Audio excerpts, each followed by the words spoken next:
Tyvis Powell has some stuff to say about Amari Cooper. Amari Cooper has not played well the last couple of games. Is he missing a step? Is he getting older? Is he pouting? Is he mad about it being in trade rumors? Well, Tyvis has a unique theory about this. Let's see what he has to say.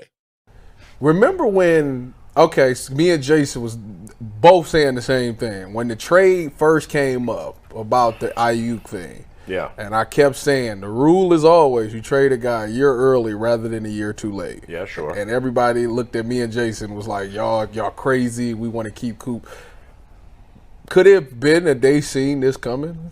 Maybe they thought like he's not looking that good. Like maybe. I mean, like, they did give him more money. They did give him because more money. I don't think I don't understand why he would have an attitude with the organization. I mean, they literally gave him.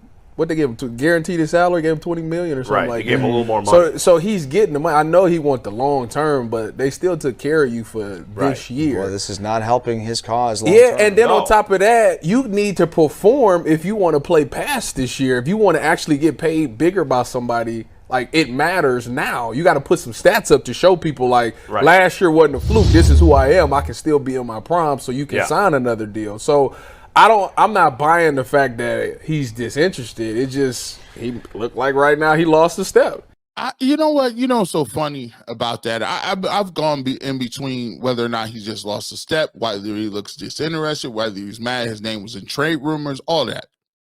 The one thing I will say is, and the reason why I'm not too worried about Amari Cooper is because he has a track record of being a guy that shows up, that is professional, and that just goes about his business a certain type way, and he's always put up a certain amount of numbers.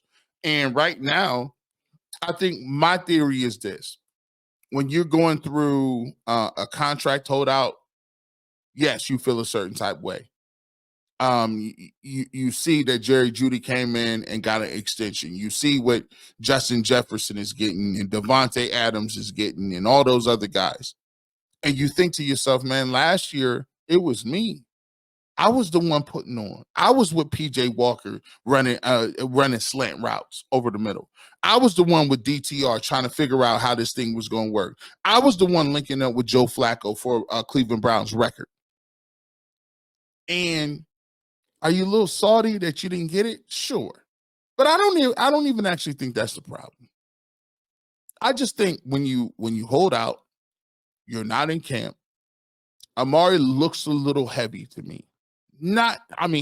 He's bulky, he's lean. But the thing about receivers is, when you're in the offseason and you don't do OTAs, you didn't do those, right? And you don't really necessarily do too much in the preseason, which nobody for the Cleveland Browns did. I just think he don't got his receiving legs underneath him. That ball that he usually hauls in on against the Cowboys, I think it's just for the fact that he's fatigued and does not have that extra burst to get there. I think as receivers work themselves back into shape, they'll naturally lose some of that. They'll get quicker. They'll have more stamina. And I think, he doesn't drop those footballs coming up here in the next week or so because he's used to running those routes. And I do think that a lot of them are conditioning. I saw Myles Garrett huffing and puffing week 1, taking a knee. I saw a lot of guys huffing and puffing. And it's the reason why I think Jack Conklin and Jet Wills haven't played so far. Physically, I think they're able to play. Conditioning-wise, not so much. The conditioning part, you just can't come out there. Trust me, I'm a big guy. You can't come back out there, just show up. I'm ready to go, not going full speed. I always laugh and joke with somebody, man.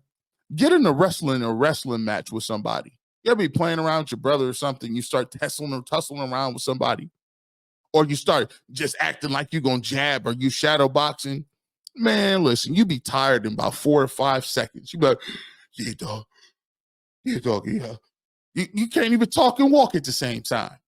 I just think Amari Cooper going to take a little time to get back into, I would say, top shape.